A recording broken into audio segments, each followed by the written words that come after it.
it's fallen to me to introduce to you our next guest speaker, which is Michael Smith. Now, Michael Smith may be known to many of you because I believe he has family in Wagga, but Michael has had a very interesting and diverse career. He's been a soldier and a policeman.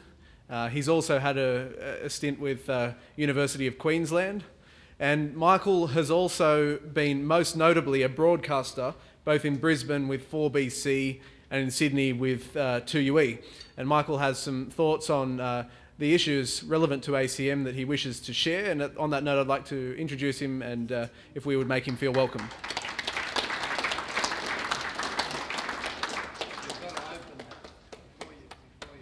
You want me to open it now? Yes, please. Am I stealing your thunder, mate? I've been instructed to open this now. Hang on. What have we got? Oh, it's a beautiful portrait of Her Majesty. In fact, I believe that's the official Diamond Jubilee portrait. Yes, and it's for your office. It's for our office. That's wonderful. We'll frame it. Thank you. Thank you, Jai. G'day. It is lovely to be in Wagga. I spent 4 odd years of my life here on the staff at the 1st Recruit Training Battalion.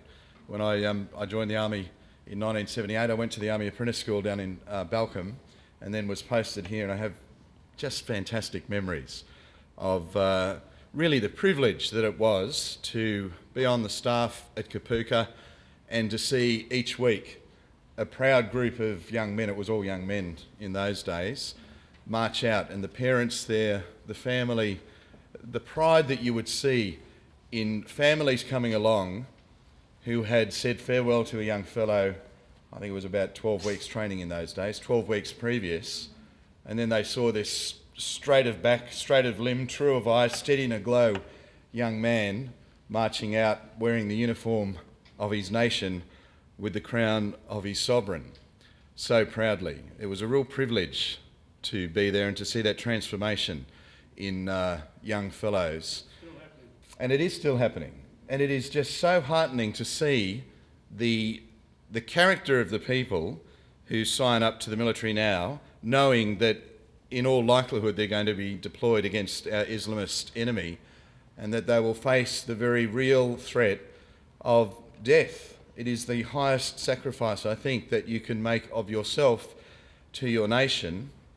And it is embodied, I think, in the bond between you as a person and the sovereign to whom you swear allegiance.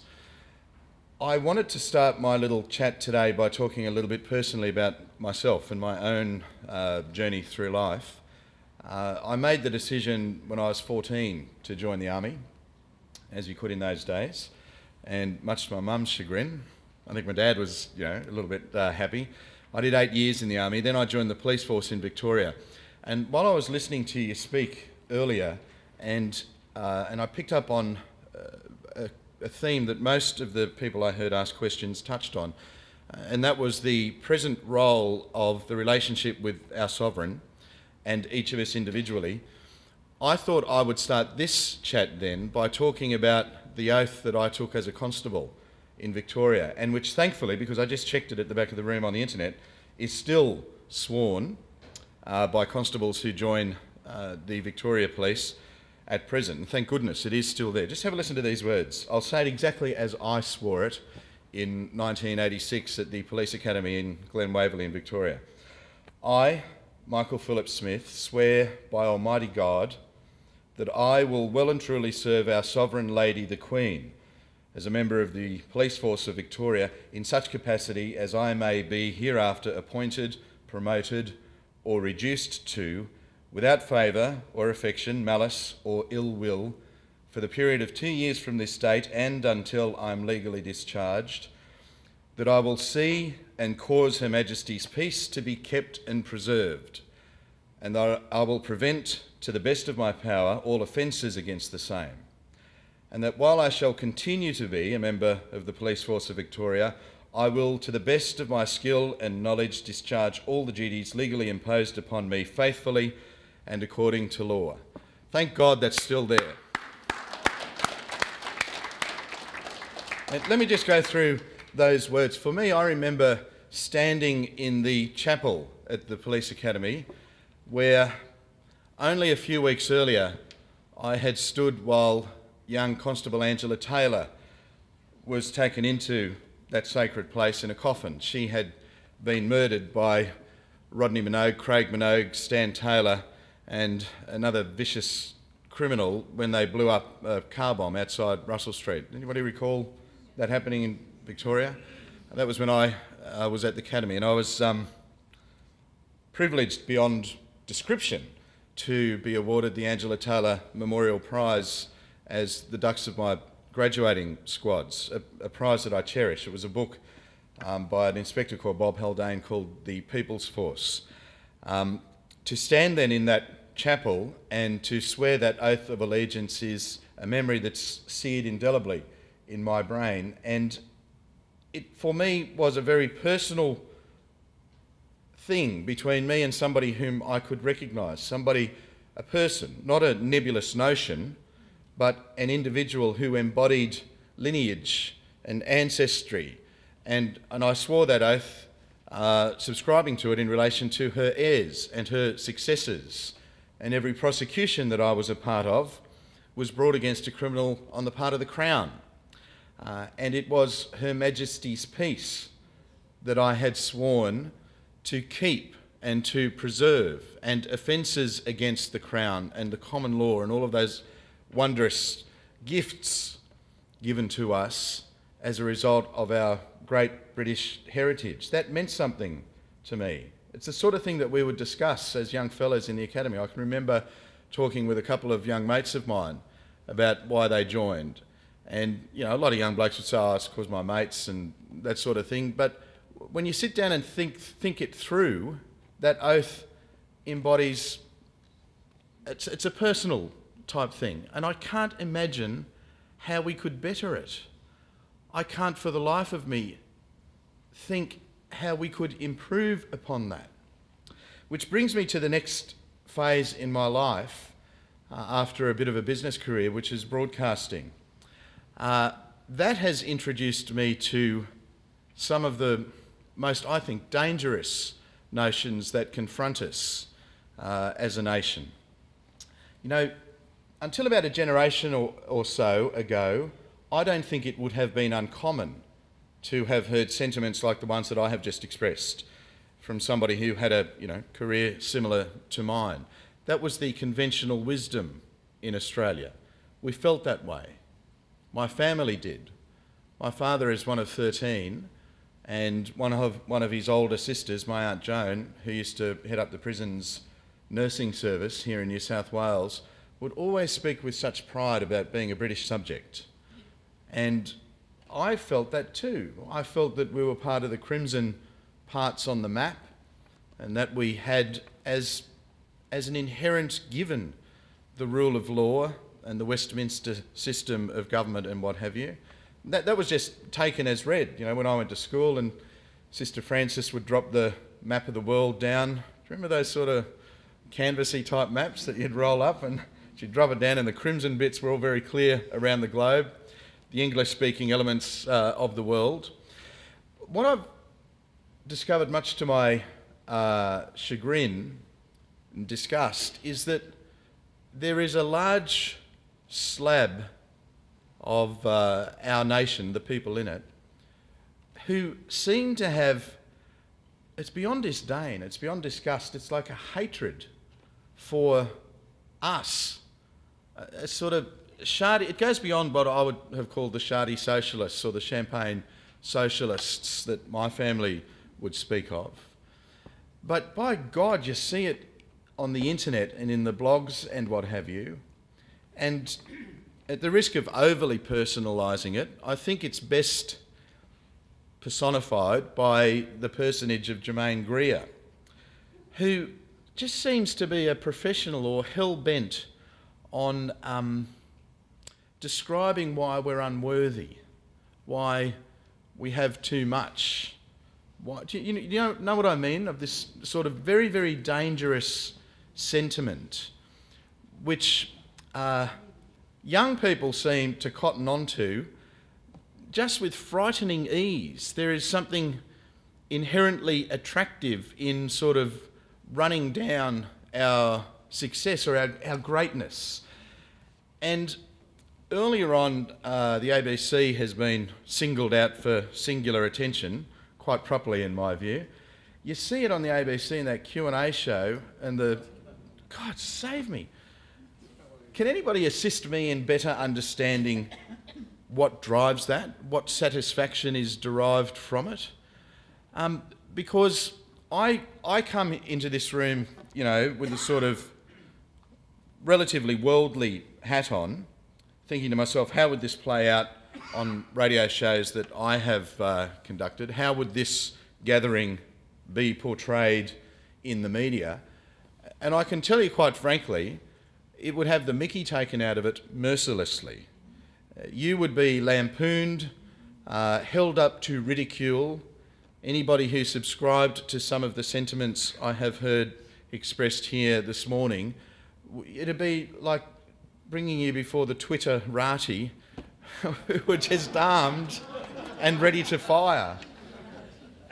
One of the challenges then, I think, is to join somehow, is to somehow divine what it is in the fine young men and women who subscribe to that, or in similar words, to the oath I just read from the Victoria Police, the oath that members of our Defence Force subscribe to, that they swear, is in similar words, in similar terms. How do you distill or divine what drives those fine young people? How do you get to the essence of that and present that more broadly in such a fashion as to counter the Jermaine Greers and the Lenore Taylors, the Michelle Grattons and the people who I think hate us, who seem to just resent, you know, our success? Alan Jones is a name that springs to mind quite a deal for me, a man for whom I have immense respect. And, you know, Alan made a flippant remark about the leadership of some particular women, and he used the phrase that they're destroying the joint, and he was speaking of Ms Gillard. Do you know that that has now turned into, they call it a hashtag on Twitter. It's you put the symbol hash in front of a little phrase, and then it symbolises or signifies to other users of Twitter that you're speaking about a particular topic. Women of the of the region have united under this hashtag destroying the joint, and they stick up their, you know, claims to success in the face of destroying the joint. Get the sort of sense of, you know, what you're up against if you are not part of that sort of, you know, trendy movement. So that's the question I would pose to you. How do you distill down those admirable attributes and those goals that young people at Kapooka set for themselves? Because I can tell you one thing about them that is vastly different from my time in the army. And this is a matter on which I have substantial personal, very emotional experience. It came from my time on the air in Brisbane when the 6th Battalion of the Royal Australian Regiment was rotating through its task force duties in Afghanistan. So that's 2 years ago. And the killings of our soldiers were just horrible. You may recall young Bluey Smith, who was a sapper, beautiful blonde-haired, blue-eyed young fella. He, along with his mate and a little dog, were killed by an Islamist bomb. And I would always try to do my best to do an appropriate tribute to the young fellows from Brisbane, because they were from Enoggera, who were killed on active duty. And Bluey's father was put in touch with me. He would ring me at all hours of the day and night, just totally disconnected with reality around him. He was a nurse, Bluey's dad, and he'd ring at 3 in the morning. He wouldn't realise it was 3 in the morning, you know, just wanting to have a chat.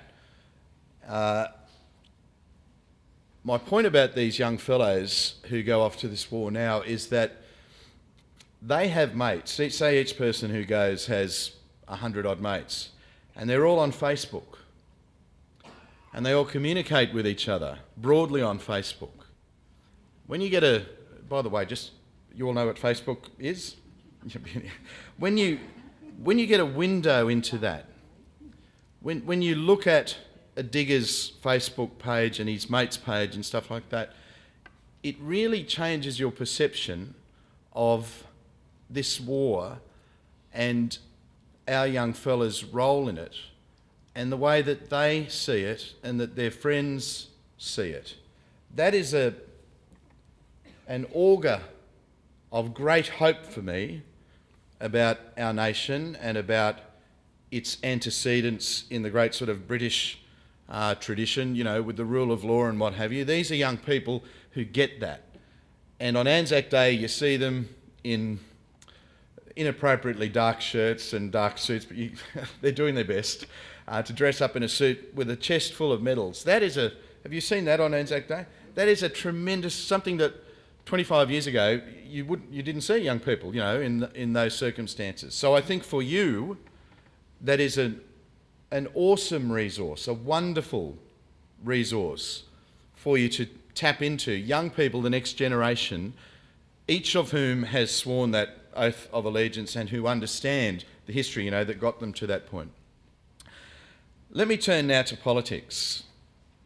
There's been a few quite significant changes over the past generation that have conspired to erode the benefits of the Westminster system and have produced a breed of political apparatchik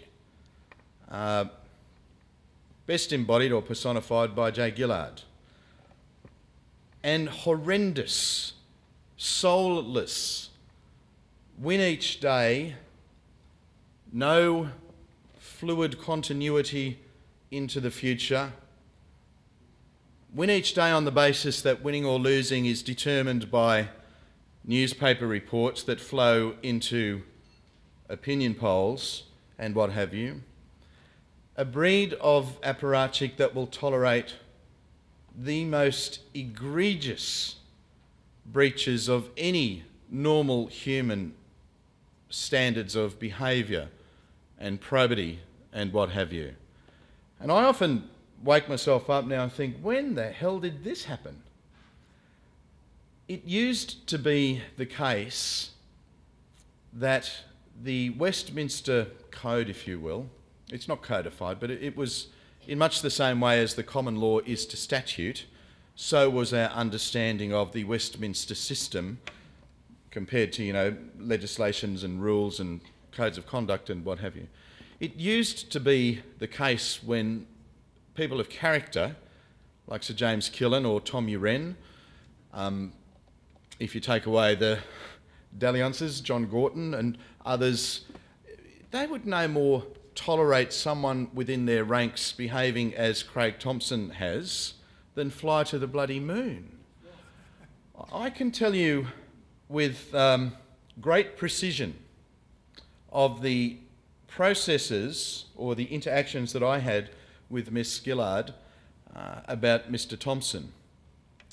When I got the job at TUE in Sydney, TUE is owned by Fairfax. Fairfax also publishes the Sydney Morning Herald, and it was the Sydney Morning Herald which had fall into its lap the pieces of paper that pointed out the malfeasance in which Mr. Thompson had engaged. I know that because Kathy Jackson told me to whom she leaked it.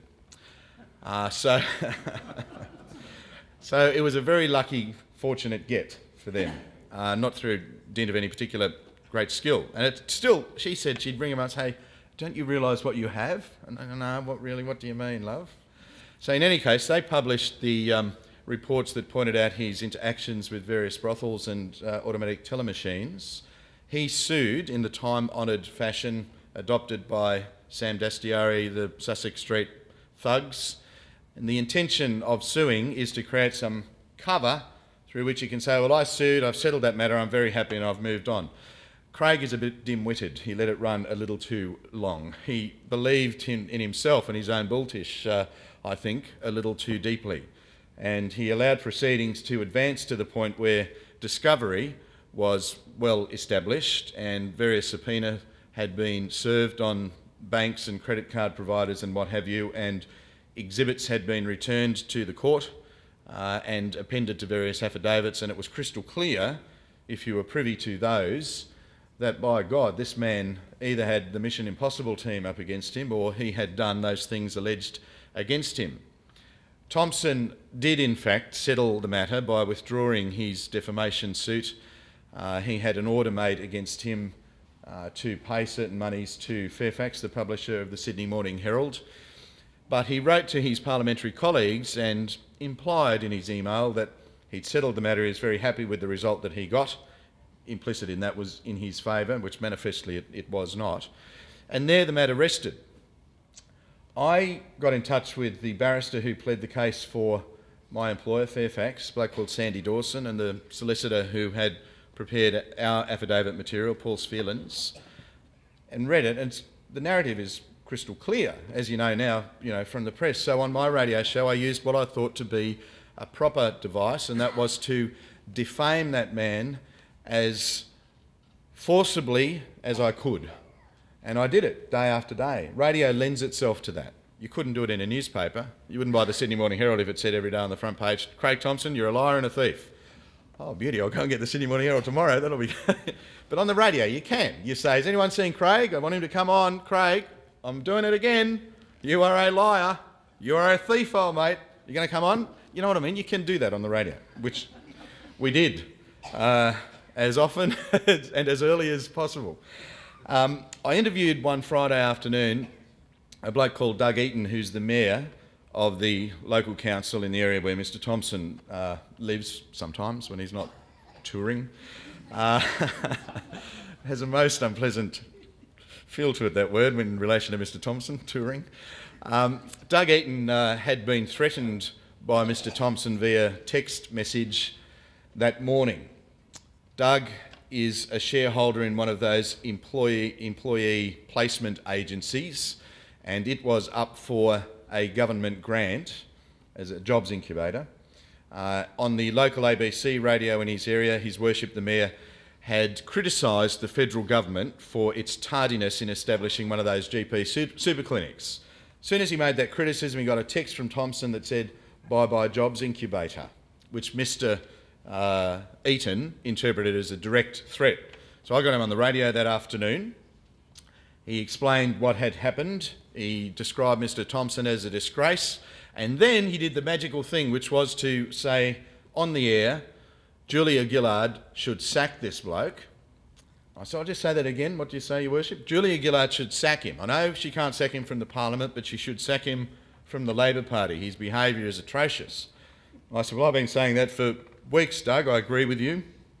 I had written to her at that stage several times, and she had written back and via her staff told me what great faith she had in Mr Thompson and what a wonderful job she was doing. Now, that afternoon, I happen to know because I joined the Army in 1978 with a bloke called Greg Amies, who was the boss of media monitors, and Greg would let me know when my show had been had transcripts of it sought by the Prime Minister's office, and that happened that afternoon because she was mentioned, by the local mayor.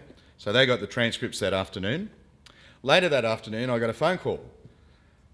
It was my producer's phone that rang, and she had gone off to get a bottle of wine. So I picked it up, and this voice said, oh, hello, can I speak with Michael Smith, producer? And I said, no, it's Michael Smith speaking, mate. Who is it? How can I help you? And he goes, oh, it's Craig Thompson. I understand you want to speak with me.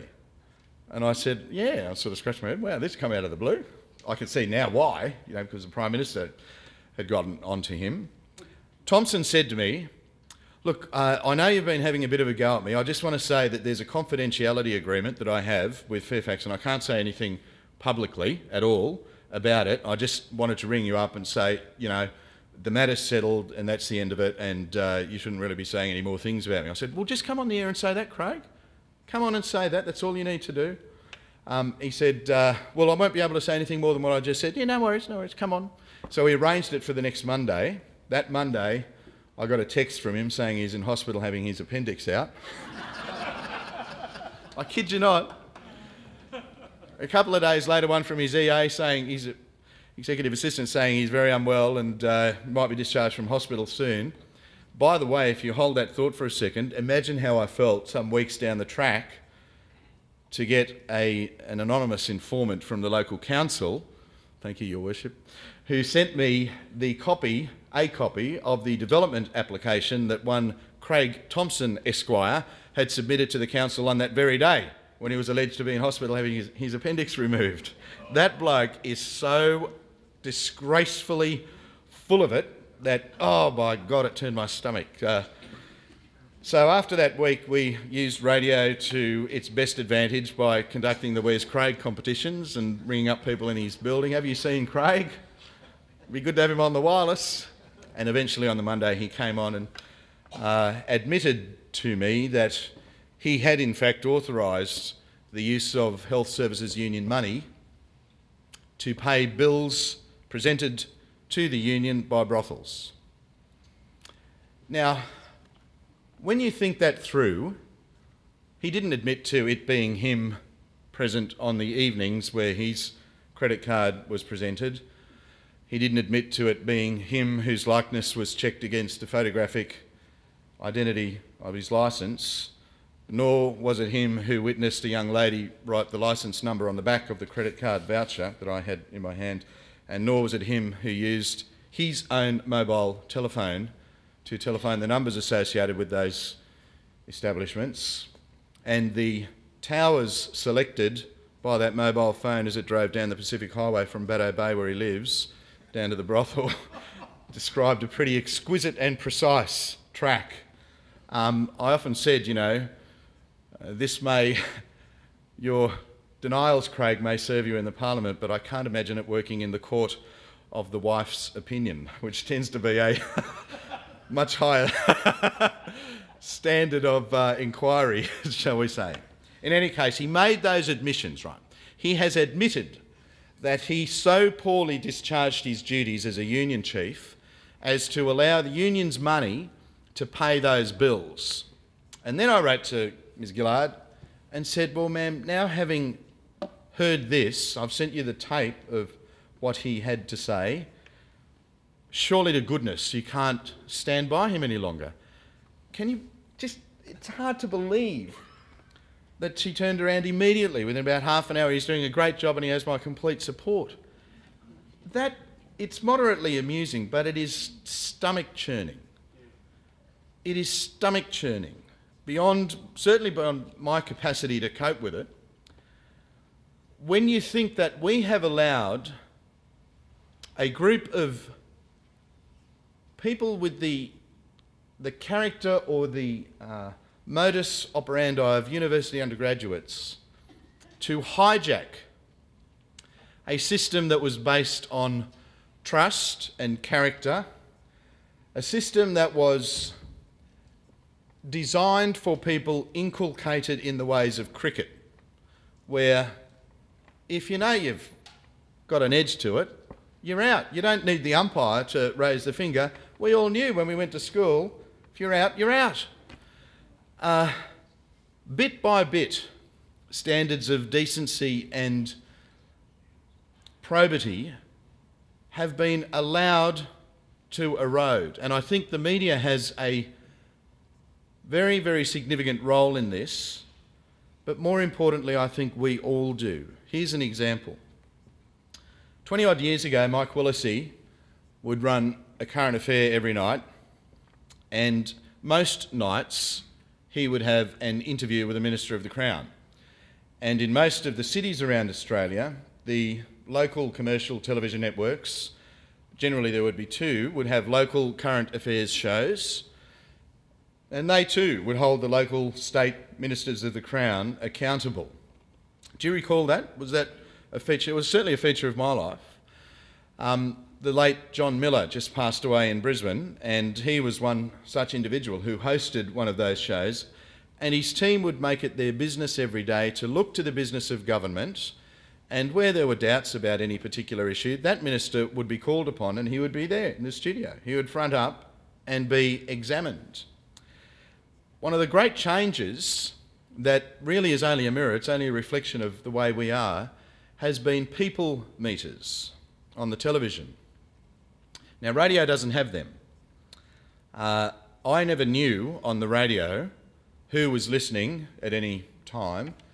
It's diaries that produce the radio ratings. People have to recollect at the end of the day, Streeth, what did I listen to? And then fill out the diary. But about 15, 20 odd years ago, I can't remember the exact date, people meters, electronic meters, were introduced into television. And so the current affairs people know with exquisite detail, with immense precision, precisely what people are doing when they turn on and when they turn off, down to the minute. They can see that and they get it the next morning, the detailed report, which is why you see this tragic proliferation of boob job shows and, you know, diets and rip-off mechanics and what have you, and why there is no scrutiny of ministers of the Crown on the commercial networks. Sadly, it is ratings death. You can almost hear the disinterest, the abdication of responsibility amongst us. And I think that is a terrible, terrible indictment on the level of engagement that we have, and it is probably also something associated with the Germaine Greer effect. It strikes me that we have had it very good for very long, that we have become indolent, that we're fattened, we are asleep, we're feasting, we're borrowing from China hand over fist now, the party of the plasmas and the pokies. You beauty, it's happy days.